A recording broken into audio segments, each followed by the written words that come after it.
discuss about the 2D phase diagram. So let's talk about it. So this is the phase diagram. On the x-axis we have a specific volume, and on the y-axis we have pressure. This is the solid region with very high pressure and high density, but the temperature and specific volume is low here. As you can see here, the temperature and specific volume is low. Now when we increase the temperature, we reach to the solid and liquid region. This is the region, solid and liquid region, where solid and liquid both are present. If we keep increasing the temperature, we reach to the liquid region. The other side of this diagram, we have the vapor phase region, and in between the liquid and vapor phase, we have the saturated curve of vapor dome, where liquid and vapor both are present. Now the apex of this curve or saturated curve this point is known as a critical point, and this is the maximum temperature at which vapor and liquid both are present at equilibrium. Above the critical point, we essentially have no transition between liquid and vapor, and those are called as supercritical fluids. So above the critical point, we have the supercritical fluids, and what I want to show you here is these isotherms, these isotherm lines. So isotherm lines are the lines of constant temperature. Similarly, we can draw the isobars and isometric. So isobars are the lines of constant pressure, and isometrics or isomers are the lines of constant density or constant internal energy. Now let's move on. So this is the triple line where where all three phases coexist. At this solid region, at this curve indicates the fluids which contracts on freezing.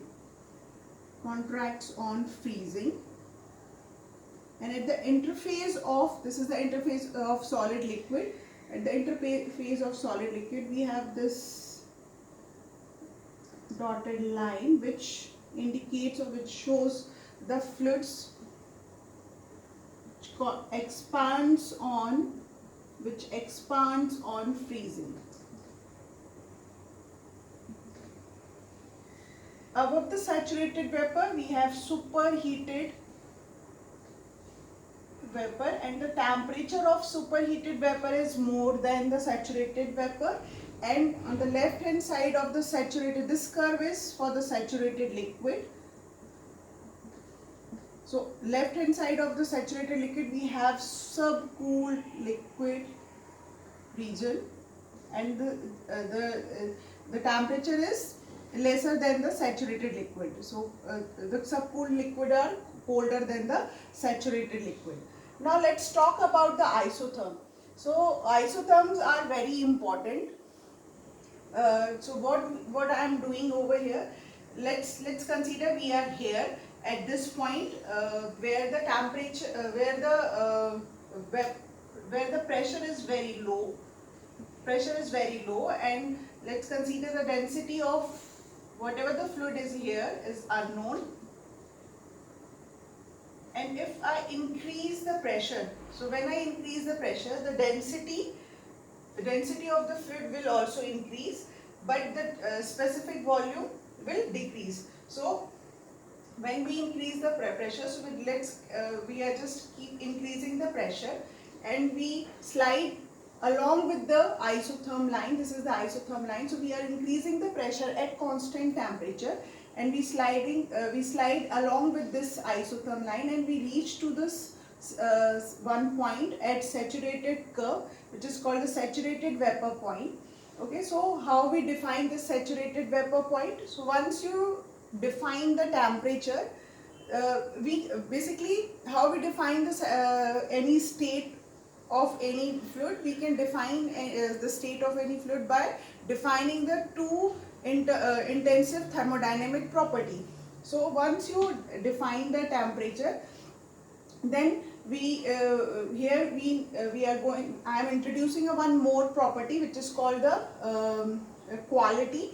So quality of vapor here at this curve, at saturated curve, is 1, which is quality. Let's consider this is it is defined by the x. So x is equals to 1 at this point.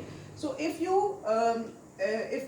know the temperature and quality, so we can fully define that state.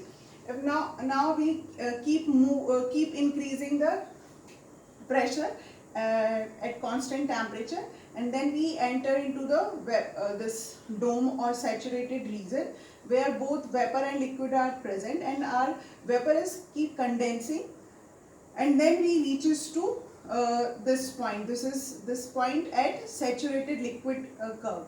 So during the condensation, the two variables, we have two variables, pressure and temperature. Just remember here, during the condensation process where both liquid and vapor are present, two variables, be it temperature and pressure, are here. It is not, they are not independent, they are dependent to each other.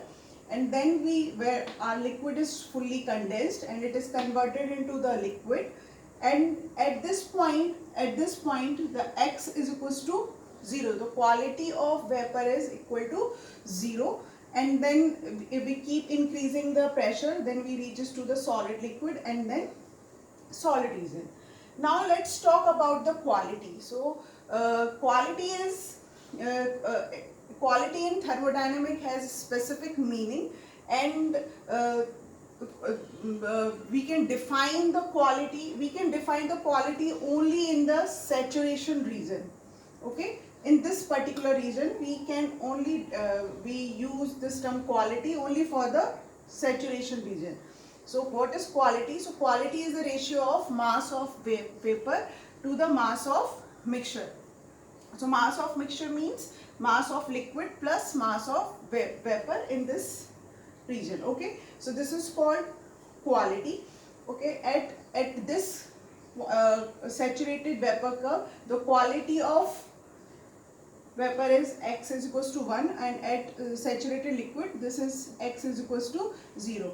If you take any arbitrary point at in this region, let's take at here where x is equals to 70% or 0.7. So if you know what, if you know temperature and this property, temperature and quality, or pressure and quality, that means you fully define the state. And we need to define any state, we need only any two intensive thermodynamic property. So if you know any one